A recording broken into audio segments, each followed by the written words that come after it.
Hey guys, how's it going? Welcome back. We're taking a look at the Microsoft Bluetooth Mobile 3600 mouse today, and we're going to do a review. So, don't throw the box out too quickly though, because under the flap, you're going to find your instructions on how to bind this sucker to your computer or device, okay?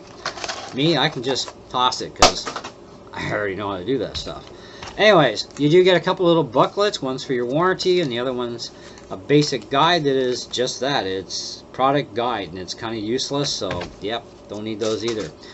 The online slogan of marketing says there's a indicator light for low battery power, which I'm assuming is here. Doesn't say anything on the box that I've read yet, or that I can find. Maybe it's in very super fine print. Maybe I should pull out the magnifying glass again. But I couldn't find it anywhere in any of those little pamphlets either where it talks about that. But we do have, of course, left and right. We have scroll. We have our center scroll click. And we have a left and right. So we have a four-way, basically, scroll system for left and right and all that jazz. So we got some features. Recessed power button and bind button combined in one. So on, off, on, off. Push and hold from the off position, of course. For about 3 to 5 seconds, it'll start to blink. Then you can bind it to your computer. So make sure your Bluetooth stuff is opened already on your computer or your tablet, okay, whatever you're binding it to. And then you can start the process, okay? It does come with a Duracell copper top battery, okay, AA battery, fantastic. So we've got lots of milliamps in AA's as compared to AAA's, but you do get one with it, and they say up to 1 year of runtime. Now that of course depends upon if you're a heavy user or a super light user, or if you're, you know, like kind of mid-level kind. I'm kind of like the super light user because I bought it for my laptop, which has one main purpose in life, other than some testing I'm doing right now to do an update review on how well it plays games. But otherwise, the thing spends most of its life in the laptop bag, turned off, don't need it until I require it, because it's for running specific music gear of mine that I need for programming. So I will probably see about 3 years out of this battery, not 1. And it does have a 3-year warranty, by the way, with the mouse. I'll probably just change it every year anyway, just because. But I'll probably get about 3 years easy, just because it's called infrequent use. For a mid-level user, you should see about 6 to probably 8 months. For a heavy user, you might see about 3 to 4 months. It varies. When I mean heavy user, I mean this is your go-to mouse, this is your daily driver.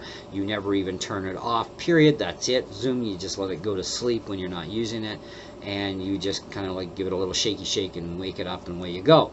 Now, from off to on, it's instantaneous rebind as well, so it's very fast. You can't even get this thing back on the table fast enough, and it's ready to start scrolling on your screen.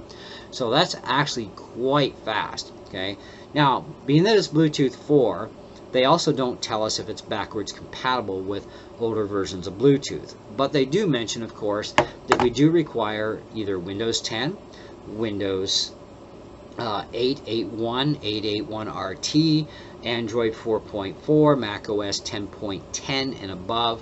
Okay, so on your Android 4.4 and above, they do tell us that, but they don't get into specifics of what is the minimum Bluetooth version that will work with it. But we do know for sure it'll definitely work with 4 and above, right? Because 5 can go backwards to 4, but we don't know how far 4 goes backwards to. So it's going to be kind of a bit of a, you know, Russian roulette on that one. Okay, so you'll know though, but also make sure that your iOS, iPad, or your device period is up to date for all of its drivers, including your Android. Make sure it's up to date too, and that you have at least the minimum specs for the Android to work. So, and then you technically should be fine to use this. Now, it's a mid-sized mouse, so it's a mobile mouse. It's not small, but it's not a full-size big behemoth either of what you're normally used to, even on a desktop system. It's mobile use, right? So it's a smaller mouse, but great for using even on a regular full-size computer too. If you have Bluetooth in your desktop system, then you're fine to also use it as long as you have the appropriate version of Bluetooth that it's going to work with. So, fantastic. Build quality seems to be pretty good on it. It is very smooth plastic up top. It's all made out of plastic. Rubberized coating around here, so very nice and grippy. It's not going to go whing, fly away on you. Works on a multiple of different surface colors. Now, of course, you're going to have issues with brighter colors. You're going to definitely have issues with glass, whether it's clear or smoked glass, you know, or any other color of glass. You're going to definitely have some issues there. So you want to keep that in mind. It's a laser and it's trying to get backfed to track. If it just sees through everything, well, that's going to be an issue. So, you know, there you go. So, but smooth surfaces like my desktop here. I've got a wooden desktop. It works fine. It works fine on my mouse pads. I have no issues. It glides really well, so the little glider feet are very nice on it too. So I have no real issues with the mouse. The only drawbacks I can see on the mouse is the regular retail is about $40, which I think is ridiculous. It should be about $30, to be honest. Now, it is on sale this week now for $35 and change. I got two for the price of one, basically. Probably slightly less when I had the sale at Best Buy a couple weeks ago when I bought mine, the two of mine. And I got the black one and the azul, or blue and black. So I got an incredibly great deal, so I went back for the second one. So it still cost me twice the amount of fuel in my car, but I didn't know if I was going to like it at first. So it's like, buy one, try it, and if it works and you like it, hey, go buy another. And that's exactly what I did. I can tell you from experience with Microsoft mice over the years, and I've had a number of them, I've never ever had one fail. Okay, so they do make very good quality products. I will give them that. You know, they definitely do.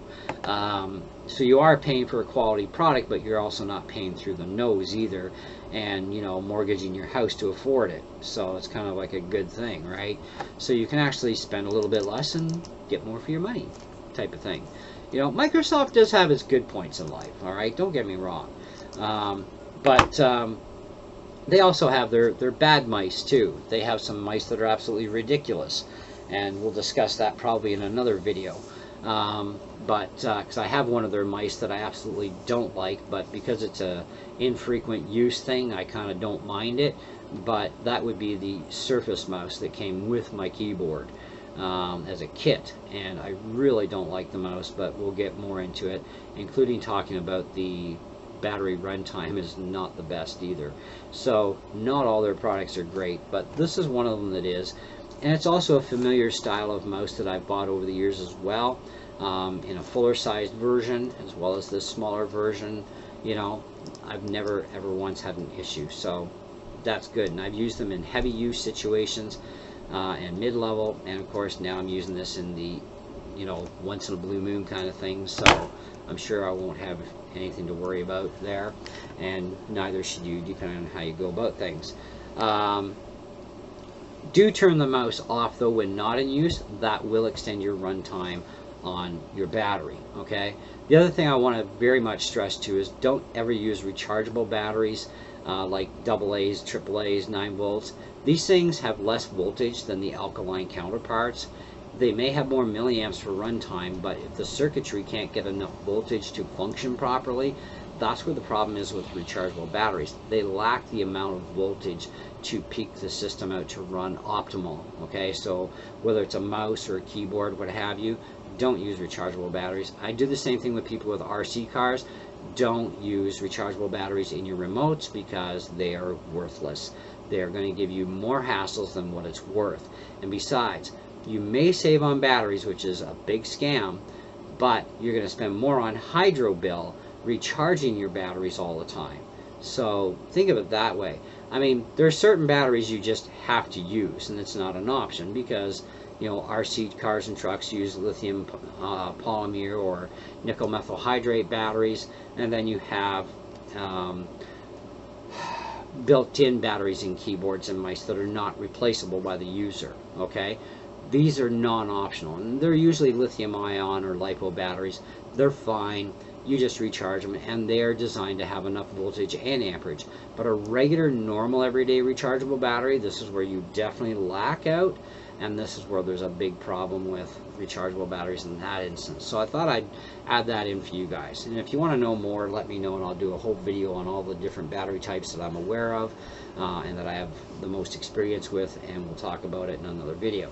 However, that being said, go pick one of these things up. Now, if you don't like it, you can always return it for a refund within the refund time period of wherever you buy it, whether it's on Amazon, Best Buy, or whoever. I did check Amazon, and Amazon right now is about $1 to $2 more than Best Buy's current sale price of $4 off. And there was another seller up there with the same exact mouse, and they want close to $60 for the mouse, and it's kind of like, forget Amazon, just go to Best Buy, okay? Or check and see if Radio Shack or The Source has it, okay? Whatever you have in your country. In Canada we have, it's called The Source now. It used to be Radio Shack, but you know, they sold out to Bell Canada, and voila, now it's called The Source. But anyway, I don't know if Walmart carries these, but you can always check. They carry a couple of mice, but not a whole lot. But you know, do check around, see if you can find, you know, an even cheaper price, and just go with that. But I think it's a fantastic mouse, and it's worth a good look at.